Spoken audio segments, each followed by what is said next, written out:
Hello বন্ধুরা, আবার একটা মিনি ব্লগে তোমাদের সবাইকে স্বাগত। সকাল সকাল উঠেই দেখো চলে এসেছি ঠাকুরের কাছে এসে প্রথমে ঠাকুরকে পুজো দিয়ে নিয়েছি, কারণ আজকে আমি যাব স্কুলের সরস্বতী পুজোর খাবার খেতে। এখানে দেখো আমি ড্রেস পরে রেডি হয়ে গেছি। এখন যেহেতু শীতকাল চলছে তাই এখানে দেখো নিভিয়া সফটি আর এখানে ভ্যাসলিন একটু মেখে নিলাম, না হলে মুখটা একটু টান টান পড়বে, তার জন্যে। তো এইদিকে দেখো আমি রেডি হয়ে গেছি, আর ওইদিকে আমার বন্ধু ফোন করেছিল, আমি আর আমার একটা বন্ধু একসাথে যাব, সেই জন্য এদিকে আমি রেডি হয়ে গেছি। আর দেখো অনেক দিন পর কিন্তু স্কুল ড্রেসটা পরলাম, বেশ ভালো লাগছে। আর এখন যেহেতু শীতকাল তাই ওপরে কালো একটা জ্যাকেট পরেছি। এইদিকে আমি রেডি হয়ে গেছি, চলে এসেছি আমাদের হাটের থেকে আমরা অটো করে যাব নৈহাটি। নৈহাটি দেখো এখানে প্রথমে চলে এসেছি হাটে, এইদিকে আমি অটোতে উঠে পড়লাম, আমি আর আমার একটা বন্ধু। তারপরে চলে এসেছি অটো স্ট্যান্ডে, এখান থেকে আমি হেঁটে হেঁটে যাচ্ছি এখন নৈহাটি 1 নম্বর প্ল্যাটফর্মের দিকে।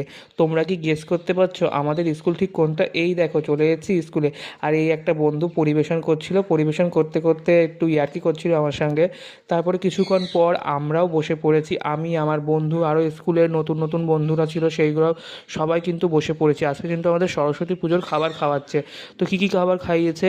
এখানে আছে fried rice, mix fried rice করেছে, এখানে ভেজই করেছে, সঙ্গে আলুর দম ছিল, পনির দিয়ে, ছোলা দিয়ে, আলু দিয়ে একটা তরকারি ছিল যেটা খেতে অসাধারণ ছিল।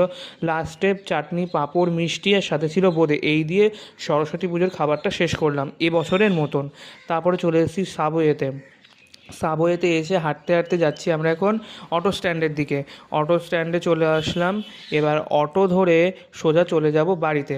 বাড়িতে তো চলে এসেছি, এসে দেখি আমার মিঠু এদিকে খাবার দেওয়া হয়নি, তাই জন্য মিঠুর বাটিটা বার করে, মিঠু কিন্তু আমার দুপুরবেলা ভাত খায়, আমরা যেমন ভাত খাই তেমন মিঠুকে ভাত দিই। মিঠু কিন্তু মিষ্টি খেতে খুব ভালোবাসে আর ভাতটাও খেতে ভালোবাসে।